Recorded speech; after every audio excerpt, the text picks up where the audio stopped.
시청자 여러분 반갑습니다. 세상을 이긴 십자가의 능력 시리즈에 오신 것을 진심으로 환영합니다. 오늘은 제4회 낮아짐으로 권세자를 이기심. 예수 그리스도께서 세상을 이기신 방법은 역설의 진리, 역설의 능력에 따른 것인데, 이 역설의 능력이라는 것이 얼마나 위대한 것인지 우리 모두 깨닫게 되기를 간절히 바랍니다. 세상을 이긴 십자가의 능력 제4회 낮아짐으로 권세자들을 이기심. 마태복음 16장에 이에 예수께서 제자들에게 이르시되 아무든지 나를 따라오려거든 자기를 부인하고 자기 십자가를 지고 나를 좇을 것이니라고 하셨습니다. 이 말이 성경 여러 곳에서 강조되고 있는데, 예수께서는 누구든지 당신을 따라오고자 한다면, 그래서 영원한 진리에 들어가고자 한다면 자기부터 부인해야 한다고 강조하십니다. 자기라고 하는 것이 무엇인가를 먼저 깨달아야겠는데, 자존심, 이기심 이런 걸로 표현할 수도 있겠고, 사람이 죄의 유혹에 말려드는 가장 취약한 속성이다. 이런 속성을 잘 아는 사탄이 하와를 유혹할 때 내가 내게 하나님보다 더 좋은 것을 해주겠다고 유혹하지 않고 하와의 자만심을 부추기는 방식으로 유혹하였다. 내 눈이 밝아지고 내가 하나님같이 되고 내가 영원히 살게 될 것이라고 부추겼다. 이렇게 자기라는 이 자만심을 언제나 부추겨서 불의를 불러들이는 것이 사단의 방식입니다. 하와가 타락한 계기가 되었던 이 자만심이 바로 루스벨 천사장이었던 그가 사탄이 된 속성이기도 합니다. 내 무역이 풍성함으로 내 가운데 강포가 가득하여 내가 범죄하였도다. 너 덮는 거루바, 그러므로 내가 너를 더럽게 여겨 하나님의 산에서 쫓아내었고 화광석 사이에서 말하였도다. 네가 아름다움으로 마음이 교만하였으며 네가 영화로움으로 네 지혜를 더럽혔으며 내가 너를 땅에 던져 열왕 앞에 두어 그들의 구경거리가 되게 하였도다. 에스겔 28장. 마귀에 대한 이야기입니다. 너 아침의 아들 계명성이여 어찌 그리 하늘에서 떨어졌으며 네 열국을 엎은 자여 어찌 그리 땅에 찍혔는고. 내가 내 마음에 이르기를 내가 하늘에 올라 하나님의 뭇별 위에 나의 보좌를 높이리다. 내가 북극 산 위에 좌정하리라. 가장 높은 구름에 올라 지극히 높은 자와 비기리라 하도다. 그러나 이제 네가 엄부 곧 구덩이의 맨 밑에 빠치우리로다. 사탄에 대한 이야기죠. 이렇게 엄청난 타락의 요인이 우리의 마음속에도 엄밀하고 집요하게 들어와 있는 것이다. 제가 여러 해 전에 연말 부르이웃 돕기를 한다며 거린을 찾아 나선 적이 있었다. 거린이 신기에는 좀 고급이라고 보이는 따뜻한 신발을 사서 우리 집에 자주 오는 거린의 움막을 찾아갔다. 그런데 나서고 보니 생각이 단순하지가 않았다. 내 속에 진실된 동정심이 있어서 하는 짓인가? 또 스스로 선행을 한다고 자기 만족을 하려고 시위하려고 하는 짓은 아닌가? 차라리 아는 사람들에게 도와주는 것이 더 낫지 이 거린에게 이게 무슨 올바른 짓인가? 등등의 생각이 떠오르면서 머릿속이 혼란스러웠다. 그래서 나도 모르겠다. 이왕 나섰으니 그냥 죽고만 오자 하고 생각하고 기도를 드렸다. 하나님, 선행을 하기도 쉬운 일이 아닙니다. 이왕 나섰으니 그냥 죽고만 오겠습니다. 이런 일로 못난 자랑을 못하게 도와주소서. 하나님만 영광을 받으시옵소서. 아멘 하고 산 밑에 있는 움막에 도착해서 문을 두드리니 문이 삐거덕 열렸다. 웬일이냐는 듯 쳐다보는 중노인 아주머니 앞에 말도 없이 신발을 내밀었다. 그리고 문을 닫고 돌아서려는데 나의 눈길이 그의 방안을 살폈다. 따뜻한 이불이 아랫목에 깔려 있었고 머리맡에는 담배 5갑과 잿더리가 놓여 있었고 또 윗목에는 양동이의 흰 쌀이 수북이 담겨 있었다. 그가 살아가기에 별 불편함이 없는 정도로 일반인 못지않은 살림이었다. 당시로. 그때 나는 자동적으로 아주머니 이렇게 움직일만 하면 어디 일을 다녀보시지 얻어먹고 다녔느냐며 몇 마디 훈계를 하기 시작했다. 그런데 그때 나는 말도 끝나지 않은 상태에서 문을 닫고 나와버렸다. 왜냐하면 오면서 기도까지 했건만 그 말하는 사이에 나의 마음 밑바닥에는 여보시오, 내 얼굴을 잘 기억해 둬요.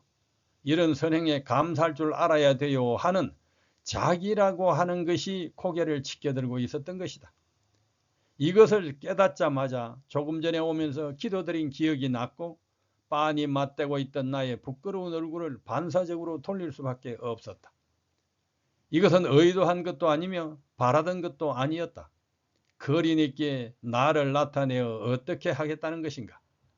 자기라는 것은 이렇게 집요한 것이었다. 누구는 이런 본능이야말로 사람으로서 당연한 것이며 자기 피할 시대에 잘 활용해야 할 장점이라고 할 수도 있겠으나 그러나 이런 정신이 위화감과 불쾌감을 조성하는 악의 세력이요 또 서로 경쟁하고 시기하는 이 나쁜 정신임에 부인할 수가 없는 것이다. 이렇게 집요한 불의의 적으로서의 이 자기라는 것으로부터 우리를 구원하기 위해 구주께서 자기를 부인하고 자기의 십자가를 지라고 강조하셨다. 그리고 당신이 십자가를 직접 지셨고 부활하셨고 성령을 보내주셨다. 이처럼 자기 부인은 세상을 이기는 가장 기본 자격이며 강력한 능력이다.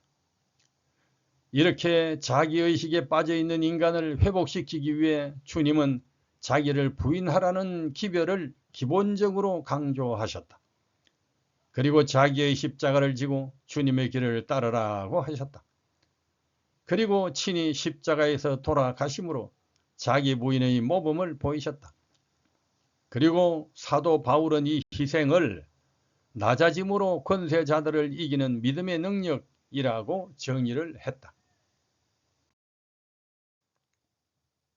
빌립보 2장에 보면 그는 근본 하나님의 본체시나 하나님과 동등됨을 취할 것으로 여기지 아니하시고 오히려 자기를 비어 종의 형체를 가져 사람들과 같이 되었고 사람의 모양으로 나타나셨음에 자기를 낮추시고 죽기까지 복종하셨으니 곧 십자가의 죽으심이라. 이러므로 하나님이 그를 지극히 높여 모든 이름 위에 뛰어난 이름을 주사 하늘에 있는 자들과 땅에 있는 자들과 땅 아래에 있는 자들로 모든 무릎을 예수의 이름에 꿇게 하시고 모든 입으로 예수 그리스도를 주라 시인하여 하나님 아버지께 영광을 돌리게 하셨느니라고. 예수님의 십자가는 낮아짐으로 권세자들을 이긴 또 하나의 승리의 상징이다. 이스라엘의 11번째 아들 요셉이 형제들의 질투에 의해 애굽으로 팔려갔다. 사랑받는 족장의 아들에서 이방인의 종으로 낮아졌고 종에서 주인 마님의 동침을 거절했다는 무고한 죄를 입어 감옥으로 내려갔으며 감옥에서까지 죄수들의 수발을 드는 종의 종으로 내려갔다. 더 비참해질 수 없는 가장 낯선 곳에 이른 요셉은 그 수모를 이겨내었고 드디어 하나님은 그를 대왕과 버금가는 총리로 높이셨다. 그런데 요셉은 절대 권력자가 되었어도 자기를 팔아먹은 형들에게 동생의 낮은 자세를 견지하였다. 요셉이 형들에게 이르되 내게로 가까이 오소서. 그들이 가까이 가니 가로되 나는 당신들의 아우 요셉이니 당신들이 애굽의 판자라. 당신들이 나를 이곳에 팔았으므로 근심하지 마소서. 한탄하지 마소서. 하나님이 생명을 구원하시려고 나를 당신들 앞서 보내셨나이다. 요셉의 생애는 십자가에 돌아가신 그리스도의 한 모형이다. 그리고 낮은 곳으로만 흐르는 시냇물이 대양으로 흘러들어 결국은 하늘 높이 올라가는 원리처럼 올라가는 입구는 가장 낮은 곳에 있다는 역설의 진리를 증거한다. 이처럼 자기를 부인하라는 교훈은 겸손하라는 이런 정도의 단순한 도덕이 아니다. 천지가 운영되는 원리요, 인간이 구원을 얻고 영생을 얻는 진리이다. 너희 중에 큰 자는 너희를 섬기는 자가 되어야 하리라. 누구든지 자기를 높이는 자는 낮아지고 누구든지 자기를 낮추는 자는 높아지리라. 성경 모세 5경을 기록하고 하나님을 대면한 모세가 위대한 지도자가 되기까지에는 자기 부인의 이 기본적인 훈련이 있었다. 모세가 애굽의 왕궁에서 40년간 자랄 때에도 하나님을 믿었었다. 그런데 그때 믿음은 정열과 무예와 자기를 의지한 그 자기 힘에 의한 믿음이었다. 그런데 이런 육신적인 힘으로는 세상을 이길 수 없음을 아신 하나님께서 영적인 힘을 위해 자기를 부인하는 40년의 세월을 다시 연단하셨다. 미디안 광야의 양무리 생활에서 자신을 낮추고 완전히 죽인 모세를 하나님은 이제 세상을 이길 수 있는 지도자로 부르신 것이다. 그래서 대출애굽의 일지도자로 삼으셨다. 예수님의 수제자 베드로도 예수님의 탁월하심에 끌려 열심히 주님을 따랐지만 그 믿음은 자기의 열정과 호기심으로 말미암는 육신의 것에 불과했다. 그런데 그의 생업에 위기가 닥친 어느 날 실망에 빠져 해변에서 그물을 씻고 있던 아침에 주님의 깊은 데로 가서 그물을 내리라는 말을 듣고 순종하였더니 고기가 2배에 잠기게 잡혔다. 이 기적을 본 베드로는 그 큰 수확을 기뻐한 것이 아니라 도리어 나는 죄인이로소이다 나를 떠나소서라며 자기를 내려놓는 고백을 하게 되었다. 이때로부터 진정한 영적 능력자가 되었다. 자기의 지식과 관념을 다 부인하고 무조건적으로 주님의 말씀을 듣고 순종했더니 자기의 어떤 논리 이치로도 안 되는 큰 아주 수확을 고기를 잡게 되었는데, 그렇다면 그 고기 잡힌 것을 기뻐하고 자랑하는 것이 아니라 도리어 그것을 보고 고기까지도 버리면서 주여 나는 죄인으로소이다 하는 인간의 연약함, 소위 자기 부인의 도에 들어갔던 것입니다.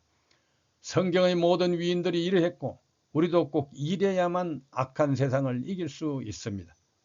자기를 죽이는 길이 자기를 영원히 살리는 길이다.